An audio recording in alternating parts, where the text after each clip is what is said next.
Hey everyone, and welcome to the AI Now Partners podcast, where we dive into real conversations with leaders driving innovation across e commerce, technology, and customer experience. I'm your host, JK Jetomo, and today I'm joined by someone redefining how consumers buy tires, Jared Kugel, CEO and co founder of Tire Agent. Hey Jared, it's great to have you on the show. Thanks for being here. Thank you. Thank you.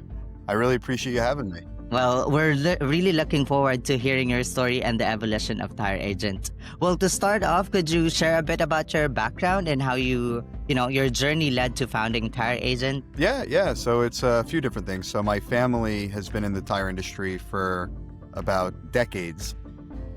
Wow. Yeah, decades. So I ended up working with my dad and my brother for about, I want to say around 13 years, 10 years, something like that. And then after a while, I felt that I wanted to kind of create my own path and do my own thing. So I ended up going on LinkedIn one day after I had like a frustrating day. And by the way, if you hear sirens behind me, I'm in New Jersey, New York area, so that's what you're gonna get. But anyway, I had like a frustrating day at work. I wanted to do something different. And so I went on LinkedIn, pitched an idea to a stranger. The stranger said to me, send me a deck. I didn't really know what a deck was, so I had to kind of like figure it out. Sent it to him, and then a week later, they made me an offer. And I ended up quitting my job the next day. And I remember my brother telling me, he's like, you'll be back. And I was like, nope, no, I'm not. And that's kind of how it started. Now, the original idea was not what you see today. The original idea was very different. But yeah, that was the beginning of it. And then throughout the years, kind of reinventing who we were until we eventually got to this point. But I mean, when people talk about the story, like entrepreneurs talk about it, right? They usually always talk about the good parts, right? Whenever you're on social media, you always hear about the good parts, but there was a lot of positive. Yeah, no, the lows were really low. The highs were really high doing this journey. I mean, I went broke at one point early on. And like, I had very little to my name. I couldn't even afford food for a certain period of time. I mean, it was brutal. I was living off of like crackers and jelly. I mean, I tell that all the time to people, but it really is true. But I had a lot of relationships that I had built in this industry for a long time. And a lot of these people I've known since I was, young, really young. So it made, on the business end, that was not as challenging. Running the business and dealing with investors and raising funding, that was very new to me. So yeah, that's kind of how it started. It all started from LinkedIn. So basically, you don't have any background on a business. I have no background when it comes to running a startup.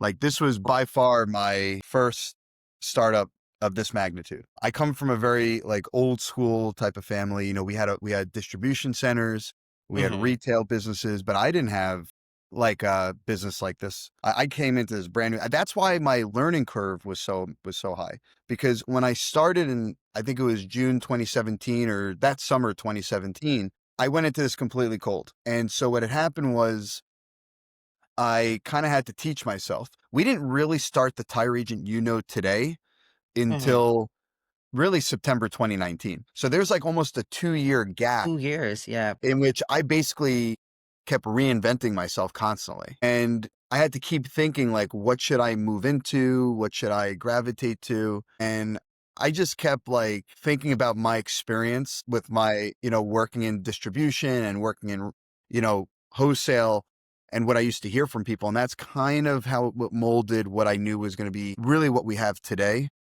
Right. But the final culmination, I remember I was in an office with someone who had invested in us. And originally we were a search engine for tires and wheels. That's really how we started. And the guy says to me, he goes, what are you doing?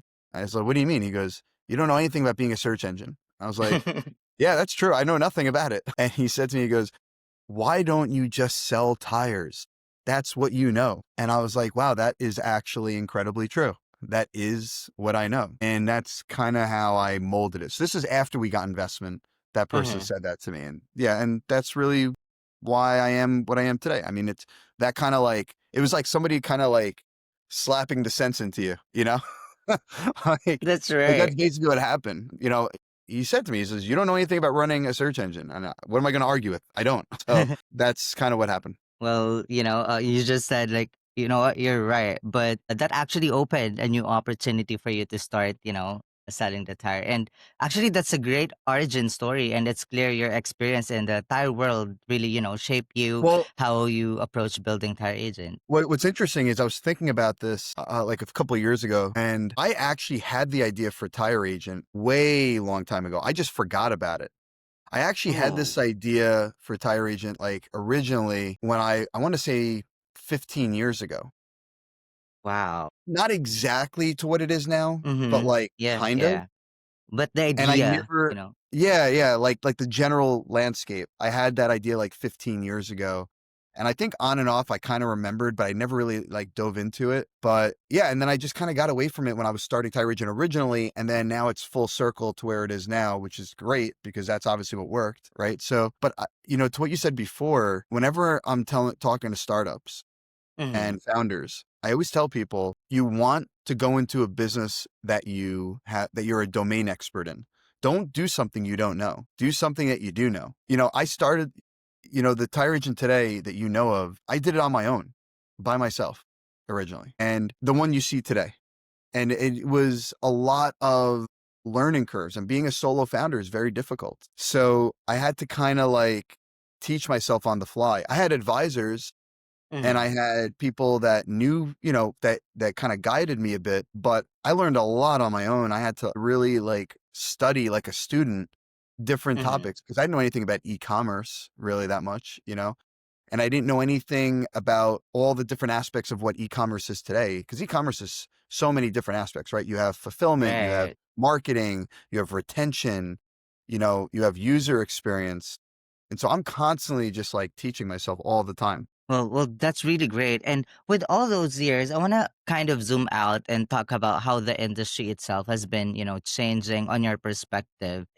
What major shifts have you seen in how people buy tires over the past few years? Well, when I started, I remember reading a statistic that only 6% of people bought tires online when I started back in 2017, 2018. 6% is incredibly low, right?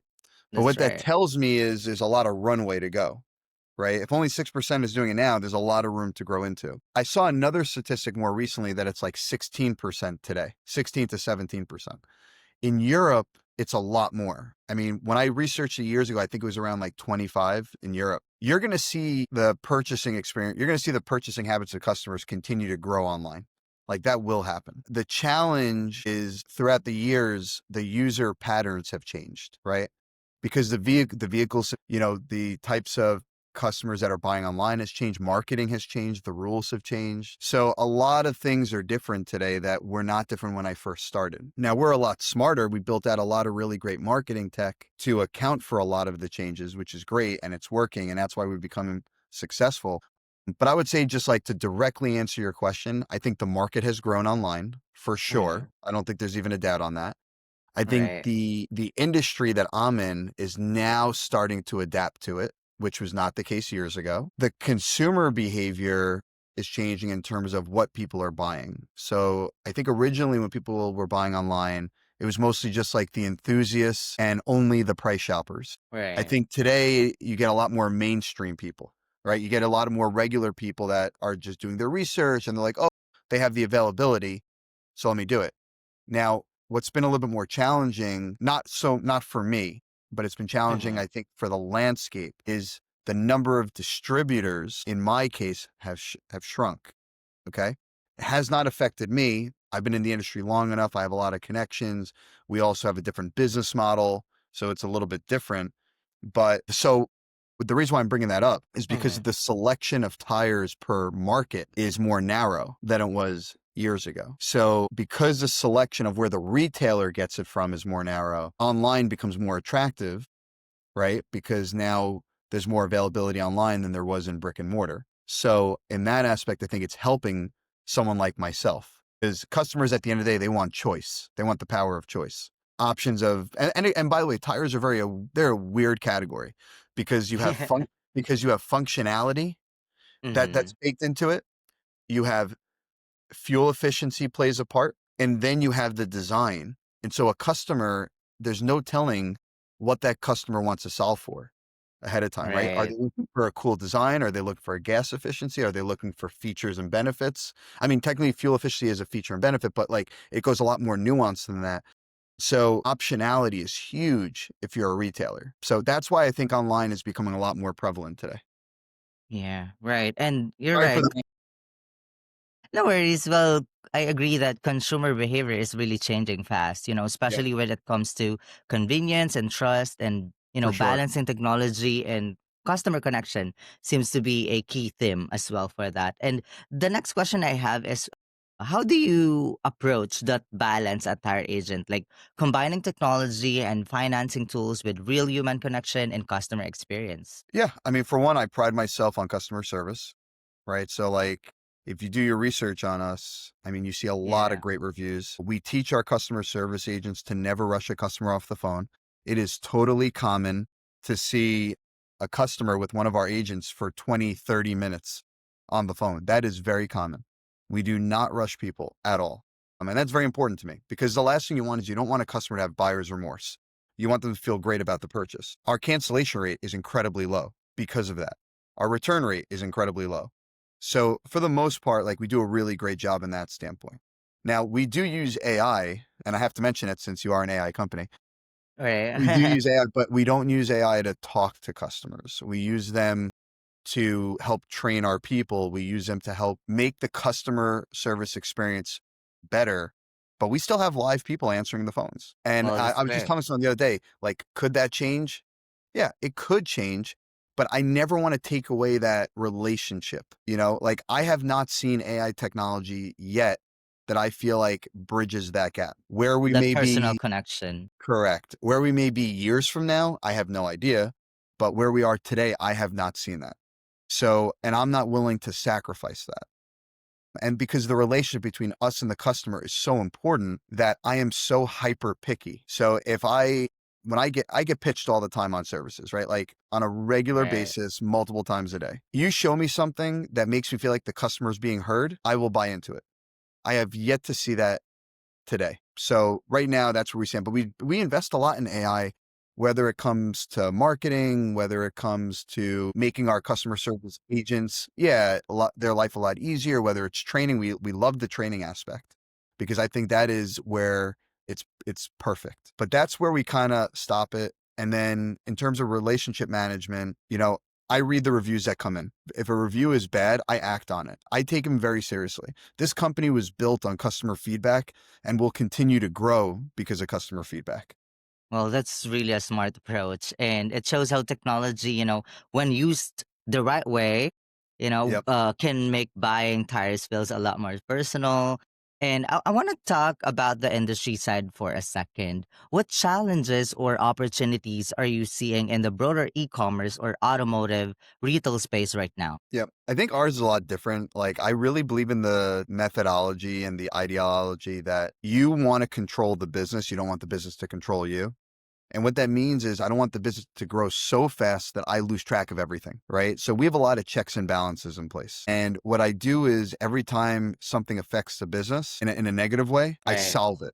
I don't bury my head in the sand. So I don't know if I necessarily have any challenges per se, but what I have is learning experiences. And, we looked at, let's take this most recent month, Black Friday, Cyber Monday, right? We Yeah. had, we had a killer like month, great month. But when you have great months that surprise you in a great way, then you start to get pushed to your comfort zone, right? Beyond your comfort zone. So we noticed from an operational standpoint, like, yeah, we can scale, we can grow, things are fine. Absolutely. Can we make improvements? 100%. So I kind of like looked through all the things that I was disappointed in because I think customer first with a lot of things. And I'm addressing them now to make sure this does not happen again for next year. Because anyone that ever tells you business is perfect, no problems happen, they're full of it. Like if you have a growing business, you're going to have issues and problems that happen. Right. You just need to make sure that you control it and you learn from it. And that next time around, you don't make the same mistake. And so that's what I make sure of. So I don't have any direct challenges per se. I think like as a whole, it's like a lot of little things that you learn from and then you tweak and then you move forward. I know that didn't exactly answer it, but I hope that kind of gave you an idea. Yep. That actually definitely is. And I want to also talk about the business specifics. I know there are a lot, of strategies already that you are doing in Tire Agent, but what are you most proud of in terms of growth or innovation? What's working especially well for Tire Agent right now? Well, I mean, I don't know how often, but it happens a lot. Like we're always making tweaks to the website and the user experience constantly. We never just say, okay, we're just going to rest on our reputation. Like that to me is ridiculous when people think that. So we're always changing the user experience. We're changing the product selection. We're changing, the different ways we display the tires to people, what areas of the tire we want to feature or call out. So we're always making different changes on that standpoint. And then how we think about the business is like, are we getting the product quick enough to the customer satisfaction? Are we making it easy where anyone can order a tire and not feel overwhelmed? Are we giving them enough choices throughout the journey of purchasing, right? And I don't mean just product selection. I mean like a whole bunch of things. It could be installers, it could be products, it could be, a whole bunch of different things. So we're always changing things on the site. We never just say like, okay, it's good enough. And that's been a big part of our success in terms of like, what we're doing now. The thing I'm the most proud of is one, we're never complacent. Two, our customer service agents genuinely care about the customer, and we see reviews where they call out where they call out our agents' names, which is great. That's what you want to see when Mm-hmm. you're on a company. You want to see that someone is taking pride in their job, right? So customer satisfaction, totally proud on that. But again, doesn't mean I can't improve. I'm always trying to improve that. User experience, that includes delivery, product selection, everything. And then I'm just proud of my team. I mean, we're constantly growing the team. We're bringing in great people, and we're training them to really care about the customer. And that's what I take the most pride in. Yeah, and that's actually an impressive growth for me. And it sounds like you're building not just a business, but a trusted brand. And Yeah, I'd love to understand how you track that success internally. What key metrics or indicators do you and your team focus on to measure success, like customer satisfaction, growth rate, retention? we look at metrics. I mean, we definitely have strong retention for sure. We have a lot of repeat customers already. We definitely look at certain scores, but I just turn to, customers' reactions. Like it's really that simple. If I see a pattern of certain customers not liking something, I get on it. I fix it. If I see customers saying only great things, I mean that's great. I love great reviews, but I look at the Hmm. context of the reviews. Right? Like are they writing something of substance? Are they calling out the agent's names? What are they calling out exactly? Are they talking about the speed of delivery? Are they talking about the checkout method? Are they talking about the products they got? Like those are the things I look at, and those don't really have a score, right? Those have more of just like qualitative and substance. And so that's what I care most about. And it's clear that those, kind of quality tied to directly to your customer first philosophy. And now looking at the journey so far, every founder faces, hurdles along the way. What are some of the biggest challenges you and your team are working to overcome right now? Well, the biggest challenge is so it's different. When I started out, I had a lot of challenges because VCs didn't want to invest in me. Hmm. They didn't like the industry, they didn't like the business model, they didn't like anything. I mean, it was very frustrating because we weren't like a machine learning company, we were not, a fashion company, we weren't a SaaS Yeah. company, so we were constantly overlooked. But not only was I overlooked, a lot of them were just incredibly rude. Like they felt they can talk down to me just because I didn't come from like an Ivy League school or just because I didn't have like a background that they were used to. I genuinely believe in treating everyone with respect. And I genuinely believe in just you encourage people if they're in that scenario. So when I talk to founders, I'll be like, look, I don't agree with you, but if I did agree with you, here is what I would do. Right. That is what I do. I try to take more of a neutral approach and more of a coaching approach when I talk to people. When I think about the challenge of starting a business early on and raising money, it's tough because you're taught to grow at all costs, even if you lose money. And I was not raised that way. I came from a very traditional type of business from my family's Hmm. company. And so profitability meant a lot. And so you have to think of balancing the two, right? And so that's what I did. I balanced between profitability and balancing growth, which was very difficult Very, very difficult. So, you know the term unicorn? You ever heard that term? No, No, not okay. really. Unicorn is like how you would describe these startups that like rocket ship from like 0 to 100 really quickly. And we were never going to be that from day number 2. Like it was going to take time to have growth.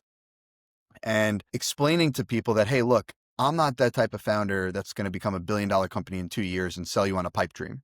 That's just not me. I'll be realistic. I'll tell you what I think we can achieve, and we'll accomplish what we say we're going to accomplish. And that's what we did. We accomplished everything we set out to accomplish. So that was the communication style was very different for me on what they were expecting versus what I'm used to. The second thing is, as an entrepreneur, you face a lot of challenges in terms of financial. I was broke, as I said earlier. I had nothing to really hang myself onto. I didn't take a big salary early on. I took a very small, if at any, there were points I didn't even take a salary at some points. Hmm. So, when I started, I had a condo already. I had a car. Well, you can't just get rid of those things tomorrow. It takes time, right? Right. So when you try to adjust your life, you can't just do it day number 1 when you're starting a business. You got to wait for your lease to be over or see what the buyout option is. You got to wait to move, right? You got someone to buy the That's house, like right. you can't just move tomorrow. So what happened was I had these fixed costs, and my fixed costs were higher than the money I was taking in. And so like I was really, really struggling, and I had nobody to go to for help because my family couldn't help me. And so that was one point. And then the other part was figuring out what your work culture is. And I don't really like the word work culture because like it's a very much a buzz term that's used, I think, a lot of times. You have to find out your dynamic with the people you Hmm. work with, right? And you got to figure out what is the type of employees that can gel with you.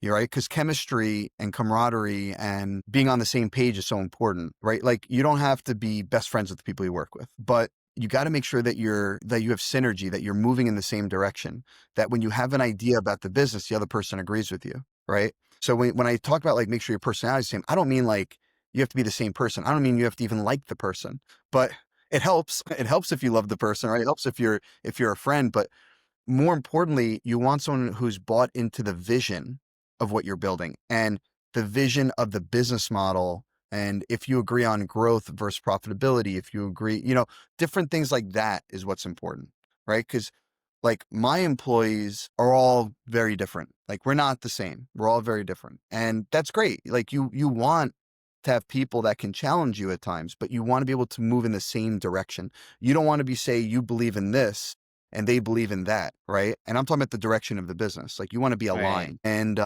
that took some time for me to kind of figure out. And once we got there, we got a really good group together, like an amazing group. Well, that's great. And from what I'm, Like understanding, I'll tell you this. I'm not like, I'll give you an example. I'm not a heavy metal person. Okay. But there are people that work for us that love heavy metal. So like we're very yeah. different in those aspects, but we all have the same goal of where we're going and what we want to do. And that's what matters. Yep, that's actually what I'm going to say, that for you to work on a business, the people around you should have at least the same goal as, as what you have in mind, to make sure that you will be on the same path, just like what you're Yeah. saying. I mentioned the heavy metal joke because we have a guy that works for me and we have a person that works for me and he said to me, he goes, I really want to go see this heavy metal band. Yeah. So I was like, you know what? Let me see if I can get you tickets as a gift. We got Wow. tickets for him. Yeah, so we got tickets for him as like a thank you, for everything he's doing. And then he says to me, I can't go. So then I go. I take the place and I go to the concert. And I was like, this is not my music. Yeah. Sorry. I didn't mean to interrupt you, but that's why I brought it up. Yeah. So I've been thinking really hard about what I want to accomplish actually. Mhm. I two things. One, I really want to try to keep thinking of new ways to bridge the gap between digital and in person because at the end of the day, our service doesn't stop with them buying tires online, right? They have to get it installed. And so Right. that's like one thing that we've looked at very heavily into. And we have some really great ideas. Unfortunately, I can't say it on the show, but we have some really great ideas that we're working on. But then the other thing is, naturally we think about AI and we think about what would make sense for the consumer in terms of getting them the products in front of their eyeballs that they want to see. So that's Mhm. another thing. And then there actually is a third thing. We really pride ourselves on not just being like a company that cares about people, but we really care about causes. And so the other thing that really speaks to me is like, what causes speak to me that we can participate in? And so recently, like we've been very involved in the homeless shelter and helping that way. And so we're always just brainstorming on different ways we can make an impact on the world. So those are the three things that we look for 2026. Well, wow. Well, that's an exciting, and it sounds like there's a a clear roadmap for the next phase of growth. Well, let's close on a forward-looking note. Yeah. I'm just curious, like, what's your long-term vision for the tire agent, and how do you see the brand itself evolving as the industry continues to change? Well, the brand, when people look at the brand, I want them to Mm-hmm. think that this is a brand that cares about them, right? We're not just some like corporate company. That's just not me. I mean, as a person, it's just not who I am. That's why I mentioned the causes, right? Like we want to be that company that cares about people. So that's one. And I think when you care about people and you show people the effort, I think the customers come, right? And you don't do the causes because you care about the customers, like coming and Right. buying. You do the causes because it's the right thing to do. But I think just naturally, when you care about the customer and you treat them with respect and you care about them and you show them that you're trying for them and you continue to keep updating the experience and keep making it better and you don't settle on old ways, customers will come and buy. So that's one. Where do I see the business long term? So I don't have a clear answer. I know I want to build this business to be as big as I believe it can be, but what that means down the road, I have no idea. Mostly because I don't really think like that. Like my mindset is Mm-hmm. not 10 years down the road, 5 years down the road. I just think your business consistently changes year after year. And so you Mm-hmm. have to just think about the immediate. And I don't mean immediate like tomorrow. You plan like 1 to 2 years out. And anything more than that, it's just a guessing game because the business we Right. are today was not the business we had 3 years ago.